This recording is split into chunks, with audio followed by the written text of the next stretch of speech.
All right, let's dive right into a topic that's fundamental to our modern world, but is often completely misunderstood. Why Islam strictly forbids charging interest, a concept known as Reeba.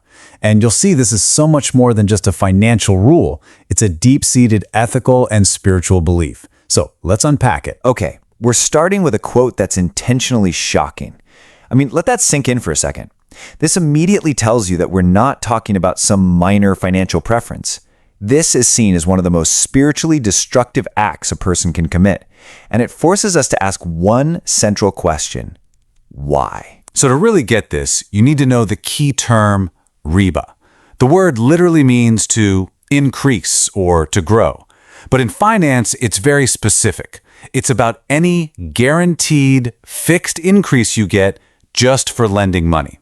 You're basically profiting from someone else's debt without taking part in any real trade or sharing any real risk. That's the core of it. And if you thought that last quote was intense, get this. The Quran issues a warning of a literal war from God and his messenger against those who deal in interest. Now, in the entire scripture, this is considered one of the most severe warnings, period. It frames the practice as a direct attack on the fabric of a just society. So, now that we've established just how serious this is, let's get into the why. We're going to break down the case against interest by looking at the spiritual, the ethical, and even the purely economic arguments behind it all. What's interesting is that the argument isn't just religious. It's also framed as a deeply rational one. First off, it's seen as fundamentally exploitative. It hits the poor the hardest and locks them into endless cycles of debt. Then there's this idea that it corrupts the very nature of money. Money should be a tool for exchange, right? But interest turns it into a product you can rent out. This creates what's called imaginary wealth, money made from money, totally disconnected from real goods and services. And the end result of all this?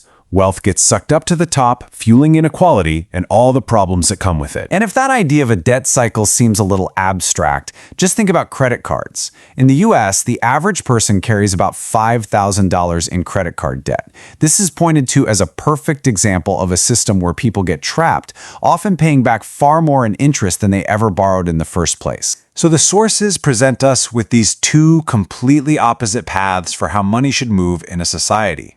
On one hand, you have charity, which is seen as this engine for productivity, justice, and social good. And on the other hand, you have interest, which is framed as its destructive opposite, something that drains society, creates injustice, and can push people toward desperate actions. Now, here's something you might not realize. This strong stance against interest, it's not just an Islamic thing, not by a long shot. It actually has a very long and shared history across some of the world's biggest traditions. You can trace this idea way back. Ancient Jewish law in the Torah forbade charging interest to other members of the community. Early Christians were also strongly against it. For centuries, the church prohibited what it called usury. In fact, and this is wild, the Catholic Church didn't formally lift its ban on lending for interest until 1832. That's really recent in the grand scheme of things. And it's not just about religion either. Even the great Greek philosopher Aristotle had a huge problem with it. He called it the most unnatural way to get rich. His logic was pretty simple. Money is a tool to make trade easier.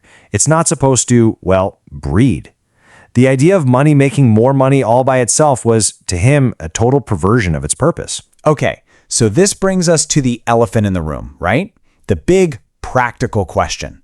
If you can't lend money for a profit, how on earth does anything get done? How do you buy a car? How does a business get the capital to build a factory? How could a modern economy possibly work? Well, the answer isn't to just not do those things. It's to build a whole different system. An economy that isn't based on debt, but on partnership and sharing risk. This is where we get into the world of Islamic finance. This chart breaks down the fundamental shift. In conventional banking, you've got a lender and a borrower. In Islamic finance, you have partners and traders. That one change means everything. Profit doesn't come from interest on debt. It has to come from actual trade in real assets. And maybe most importantly, the risk isn't just pushed onto the customer. It has to be shared. So here's the golden rule, the guiding principle of the whole system. Every financial deal has to be backed by a real asset. It has to be connected to actual goods, actual services, something tangible. You can't just create money from money out of thin air. It has to be linked to the real economy. So what does this look like in the real world? Let's take a common example, a Murabaha, or a cost-plus sale. Let's say you need new equipment for your business. Instead of giving you a loan, the Islamic bank goes out and actually buys the equipment itself. It takes physical ownership. Then, it sells that equipment to you for a slightly higher price that you both agree on up front.